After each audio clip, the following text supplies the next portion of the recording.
Has US opened the floodgates for a wider war in West Asia? Will Russia stand by its claim, or it will just cash in the money coming in from oil? Will Russia show some commitment to the concerns it has raised? And are we looking towards other countries arming Iran with nuclear warheads? The US strikes have marked the shift from proxy containment to direct intervention, which have blown up this Israel-Iran war for a wider war where multiple parties can be directly involved, and US has started with it. And Russia has directly come in, where the deputy chairman of the Security Council of Russian Federation has said that there will be many countries which are ready to arm Iran, indirectly hinting towards the fact that Russia could or could not be on the side of Iran if it actually comes to facilitate them in terms of nuclear capabilities. But all these crossroads in front of us, which seems more like a chessboard where we don't know what will be the next move, but we definitely know that the road down at we are now in terms of global order does not seem to be great. Let us try to understand the strategic calculus, especially from the end of Russia, now that one major player from the Cold War era has already entered. Will the second one will also enter soon? Hello everyone. Welcome to Vajiram and Ravi's Simplified. My name is Shubhangi Singh, and today we are going to put light on the fact that what will be Russia's next move. Are they planning to jump into this war, or are they being cautious while condemning the actions of the US? So let us begin with understanding the recent incident that has taken place. So yesterday, US decided to launch coordinated airstrikes, 125 airplanes, 3 sites. That is Fordo, one of the most underground sites which were not able to be penetrated by Israeli airstrikes. Then we have Natanz and we have Isfahan, which was already struck by Israel earlier. And this comes amidst the fact when US gave the ultimatum of 2 weeks. Now the ambiguity that President Donald Trump is maintaining, that what he will do, what he might do, this ambiguity that we are seeing, the uncertainty, it is not just a tactic, a strategic tactic, but it is also a rather flexibility he is enjoying. That if he is not telling what he might end up doing, then he has the option of going on either side. So it's not just the tactic, it is also a rather methodological flexibility that he is enjoying. And under this ambiguous stance, he has decided to strike Iran. Now, Iran has not bowed down. Iran has been very clear that this is basically against all the UN charters that they have been saying, NPT they have been talking, and Iran will not stand down. The one thing they have started with that Iran has passed in its parliament the act to close down the Strait of Hormuz. That becomes an important factor here, that Iran is ready to retaliate. Furthermore, if we talk about Israel, Israel had already requested US to use this bunker buster. So basically we are talking about JBU-57 MOP, which is a mass ordnance penetrator which US has used through its B-2 stealth planes. But this is not the first time that US has been requested by Israel. In 1981 and in 2007 as well, US has facilitated Iran's strike, be it in Iraq in 1981 or on Syria in 2007. Now, if we talk about Trump's administration calculated ambiguity, I have already discussed this, that initially Trump was trying to distance itself from the Israel strike. They said it is a unilateral thing, they have done it on their own. But later, Trump came in with the fact that they are giving a 2-week window for deciding. In between, he also set a rant on tweets where he might enter, might not. But again, as I've mentioned, that it's just not a tactic, but it is also a methodological flexibility that he is enjoying. Now coming to the main point that we need to understand, that where actually Russia stands. What is the stance of Russia in this whole situation? Is it on side of Iran, or is Russia going to watch all this from afar? So as of now, Russia has condemned US strikes, that this is basically a violation of sovereignty as well as international law, and they have also urged that we should return to diplomatic means. But as of now, Russia has totally refrained from any sort of military support, military capabilities to be provided to Iran.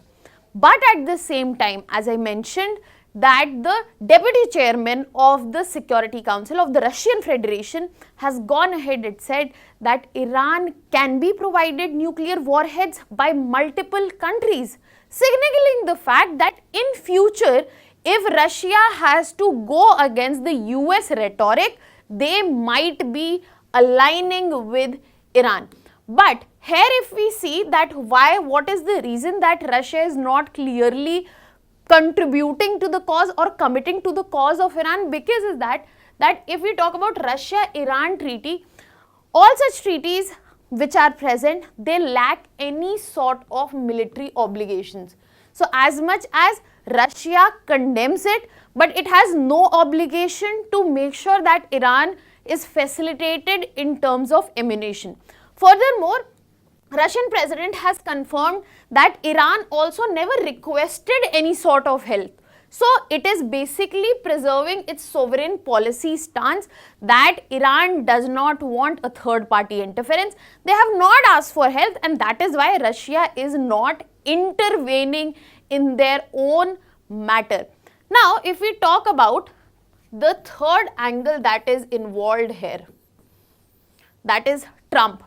Now, as we talk about Russia and US, we have to understand that Moscow has to amplify, Russia has to amplify the anti-Western rhetoric.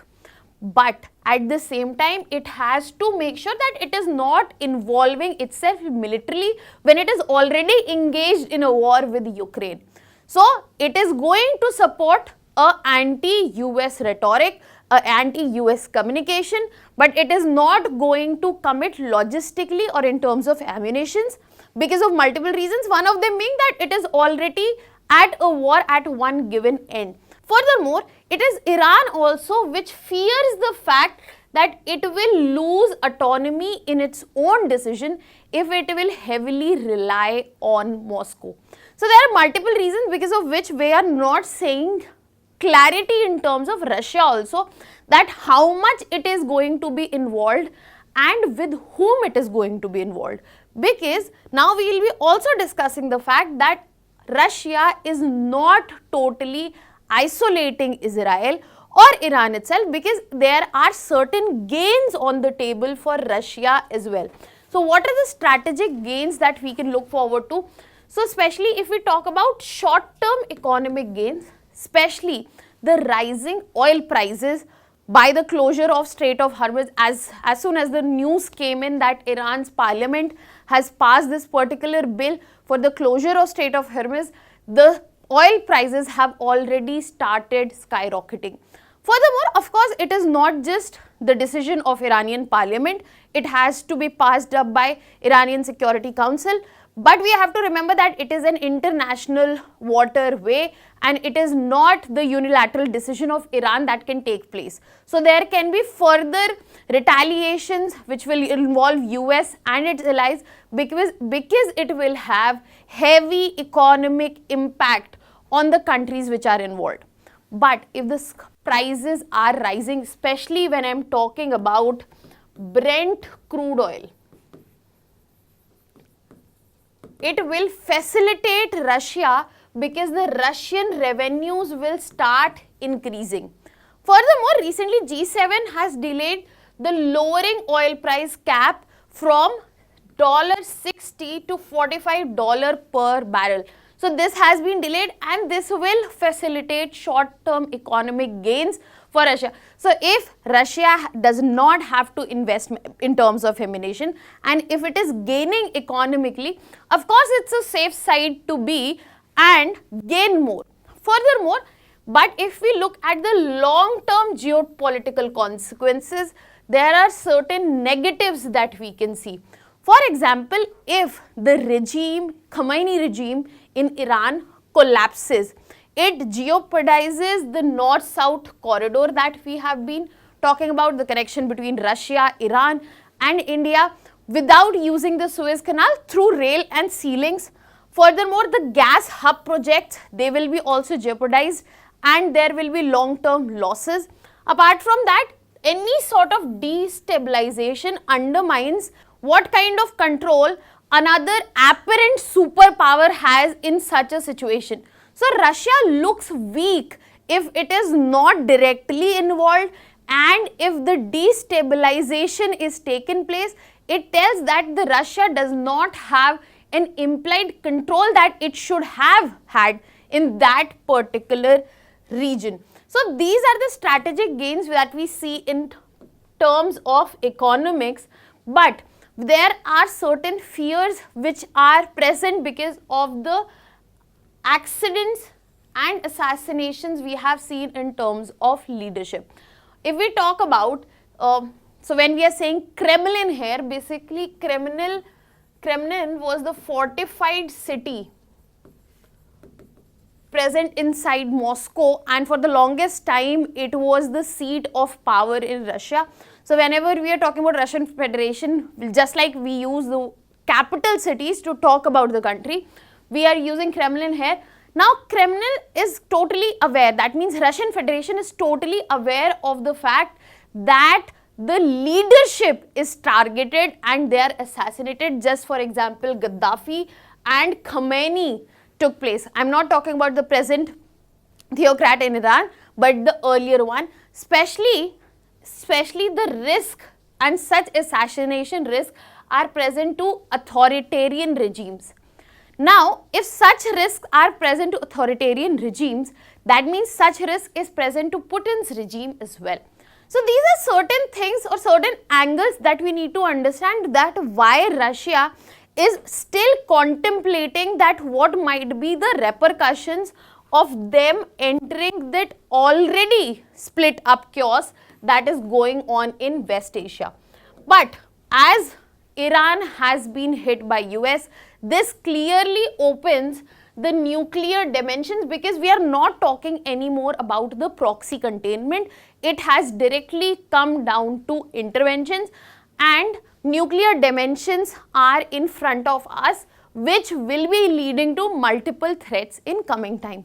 And that is why, as I've said, the deputy chairman of the Security Council of Russian Federation has claimed that countries are ready to supply Iran. Many people, many experts see that as a merely provocation, but it clearly reflects that there is a heightened risk of use of nuclear warheads, especially after the US strike that has taken place. Now, multiple emerging threats are involved here, because if we talk about JCPOA, which is basically a treaty with Iran for making sure that they are using their nuclear power for cleaner uses in exchange of lifting the sanctions that was placed on Iran. Now, Donald Trump withdrew from it in 2018, and this was an isolation of moderates who were supporting this treaty. Russia did try to mediate, but this offer was rejected by US, and any sort of multilateral diplomatic efforts, they were not working, which weakened this multilateral diplomacy. And that is also another reason we have to understand this weakened multilateral diplomacy is an emerging threat, where countries, jurisdictions, parties, organizations are looking for their own strategic interest rather than the bigger picture in terms of global order. And we are also seeing shift from drones to specially strategic parity. Russia has already localized Iran's Shahed drones, which are their strategic relevance because it is totally declining, and at present it is a possibility that Iran might start for pushing especially for nuclear deterrence, even if they were building nuclear facility for deterrence. As of now, if they were building nuclear deterrence, after this US strike, they are sure that they would try to build up this deterrence faster so as to ensure that they have actual nuclear capabilities and they are strategic par with Israel, US and other allies on that particular end. Now, as I said in the starting itself, that it seems like there are multiple crossroads and multiple parties are involved in here. We need to understand that what is the basic involvement of Russia with Israel itself. Because if we are talking about two parties against each other, we would have to understand Russia's equations with both of them. We are pretty much clear with what it is with Iran, but if we talk about Israel, Russia is not a total enemy with Israel because it maintains ties with Israel as well and Iran as well.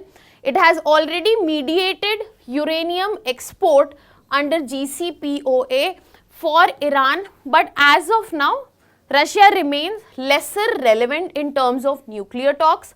But if we talk about Russia's relevance or perception for Israel, whatever tensions have been in recent time, Israel clearly recognizes that Russia is a crucial and pragmatic player. They have similar shared concerns over the regional jihadist movements that have taken place and they continue to exist. And if we talk about Iran again, that it is expected in coming times that if the regime is to fall, then Khamenei could seek asylum, especially in Russia. Russia could be important, especially in terms of mediation, as it has a leverage in broader anti-West collision. So all those allies who are not standing with US, who are not standing with the West, that leverage can be exercised by Russia because they have been the leader of anti-US rhetoric since the Cold War era. Now that was all from now. I have a question for you here, which is a sample question for prelims. Now let us look at that. Consider the following statements. The international North-South transport corridor connects India with Central Asia and Russia via Iran. Then second, we have Russia's Arctic LNG corridor does not pass through the Caspian Sea but connects northern Russia with Europe and Asia via Arctic waters. Which of the given statements are correct? The options are given here. You can put them in the comment section. Put your answers in the comment section. That is all for now. Thank you so much for joining in.